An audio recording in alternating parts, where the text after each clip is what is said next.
하웨이는 지난해 미국 정부로부터 거래 금지 대상 기업에 포함되어 구글 모바일 서비스의 사용이 어려워지자 매출 급감이 가속화되고 있는 모습이 곳곳에서 포착되고 있습니다. 이에 국내 기업 삼성이 반사 이익을 톡톡히 보고 있는데요. 역시 사표 규정입니다. 어떤 내용인지 자세한 내용 살펴보도록 하겠습니다. 구독하기, 좋아요 많이 누르시기 바라겠고요. 자, 그럼 본격적인 방송 시작합니다. 미국의 제재에도 불구하고 중국 공산당 정권과의 끈끈한 연결고리를 바탕으로 중국 내 애국 소비를 조장하며 근근히 버티던 하웨이가 드디어 바닥이 드러나고 말았습니다.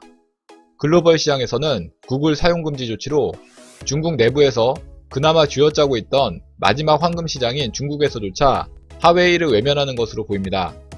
시장 조사기관 스트래티지 애널리틱스의 최근 조사된 자료를 보면 지난 2월 하웨이의 글로벌 스마트폰 판매량은 550만 대에 그친 것으로 조사되었습니다.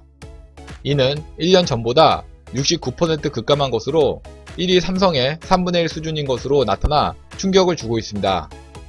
대부분의 업체가 모두 어려웠던 것은 사실이지만 하웨이의 판매 수준은 그야말로 대량 난감 수준인 것입니다.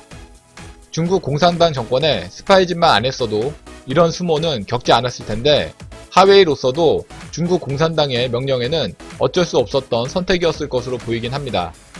아무튼 그 덕분에 하웨이는 현재 구글 서비스를 제공하지 못하고 있고, 이에 전세계 스마트폰 시장에서 판매량 급감 속도가 장난 아니게 빠르게 진행되고 있다는 사실입니다. 실제로 최근 발표된 유럽 스마트폰 시장에서 하웨이의 판매량은 저조했고, 이에 국내 기업 삼성이 하웨이의 반사 이익을 보고 있습니다. 최근 나온 유럽 스마트폰 시장 점유율을 보면 삼성전자는 지난해 4분기에 상승한 것으로 조사되었습니다. 2일 글로벌 시장조사 업체 카운터포인트의 분기별 보고서인 마켓모니터에 따르면 삼성전자의 지난해 4분기 유럽 스마트폰 시장 점유율이 지난해 같은 기간보다 2% 증가했습니다. 국가별로는 포르투갈 37%, 스페인 25%, 이탈리아 36% 등으로 서유럽 일부 국가에서의 시장 점유율이 크게 올랐습니다. 특히 우크라이나의 시장 점유율의 경우 26%에서 49%로 급등했습니다. 유럽 이외의 지역에서도 성과가 좋았습니다. 칠레 42%를 비롯하여 방글라데시 21%, 에티오피아 23%, 페루 32%, 호주 24%의 높은 점유율을 보이고 있습니다. 카운터포인트 관계자는 미국의 제재로 하웨이가 구글 서비스를 탑재하지 못하면서 발생한 공백을 삼성전자가 채웠다며 미국이 하웨이의 제재를 계속 가하는 이상 이 현상은 계속 이어질 것이라고 분석했습니다.